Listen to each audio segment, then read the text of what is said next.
எங்க தம்பி கல்யாணம் முடிஞ்ச மறுநாள் நாங்க எல்லாம் யானைமலை கருப்பசாமி கோயிலுக்கு போலான்னு பிளான் பண்ணோம். அங்க ஒரு மலையடி வாரம் இருக்கு, ஒரு ஆறு ஓடும். இப்போ கொஞ்சம் தண்ணி கம்மியா வந்தாலும் அங்க போய் குளிக்கலான்னு ஒரு பிளானை போட்டு சிக்கன்லாம் எடுத்து வீட்லயே சமைச்சு எங்க அம்மா சித்தி எல்லாம் சேர்ந்து சூப்பரா சமைச்சிருந்தாங்க.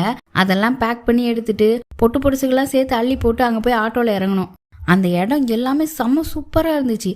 அது ஒரு காடு மாதிரி தான் இருக்கு. சுத்தி சுத்தி எல்லா இடத்துலயுமே புல்வெளி தான். இதுல வேற அங்க உள்ள வயல்ல எல்லாம் நெல்லு நட்டுருந்தாங்க. அங்க இறங்கி போற வழியில எல்லாம் ஒரே தண்ணி தான். ஆத்துல ரொம்ப கம்மியா தான் தண்ணி போச்சு. சைடுல மரங்களோட பெரிய வேர்லாம் தெரிஞ்சிச்சு. பெரிய பெரிய மலை எல்லாமே அவ்வளோ அழகா இருந்துச்சு. இதுல வேற நைட்ல இங்க யானைலாம் வருமா, அதை வேற கதை சொல்லிட்டு போனாங்க. அதெல்லாம் நினைச்சு வேற கொஞ்சம் பயமா தான் இருந்துச்சு. மூங்கில் மரம்லாம் நிறைய இருந்துச்சு. அதுவும் மலையடி வாரம்ன்றதுனால திடீர்னு நல்ல சாரல் எடுத்துக்கிட்டு கிளைமேட்லாம் செம்ம சூப்பரா இருந்துச்சு. என் தம்பிங்க இங்க அடிக்கடி வந்து குளிப்பாங்க போல. நாங்களும் அப்படியே குளிச்சுட்டு இடுப்பளவு தான் தண்ணி இருந்துச்சு.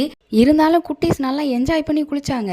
கொஞ்சம் சில்லுன்னு தான் இருந்துச்சு தண்ணி, அப்பப்போ சாரல் வேற இருந்தாலும் அதுல ஜாலியா குளிச்சுட்டு ஒரு சாப்பாடை போட்டோம். குளிச்சிருந்ததுனால பசியிலையும் சாப்பாடு நல்லா இருந்ததுனாலையும் சாப்பாடு நல்லா உள்ள போச்சு. இந்த இவன் தான் என் தம்பி, சாப்பாடு சூப்பரா இருக்குன்னு சொல்றான். அப்புறம் அப்படி கொஞ்சம் தள்ளி இந்த யானைமலை கருப்பசாமின்னு ஒரு கோயில் இருக்கு, அங்க போனோம். இது வந்து சிவகிரி பக்கத்துல சொக்கநாதம்புத்தூர்னு ஒரு ஊரு. இங்க வந்து எப்படின்னா 5 வருஷத்துக்கு ஒருக்கா அந்த ஊர் ஆம்பளைங்க எல்லாம் இந்த மலைக்கு வந்துருவாங்க. அந்த ஊர்ல பொண்ணுங்க மட்டும்தான் இருப்பாங்க.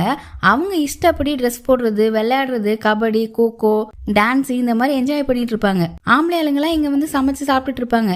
இங்க அம்மி இருக்குது, உரல் இருக்குது, நிறைய லைட் செட்டிங்லாம் போட்டு ஜாலியா இருப்பாங்களாம். இதுல வேற ஒரு மரத்துல காத்தாடி மாதிரி ஒரு இலை இருந்துச்சு. அதை தூக்கி போட்டு அவ்வளோ அழகா சுத்திச்சு.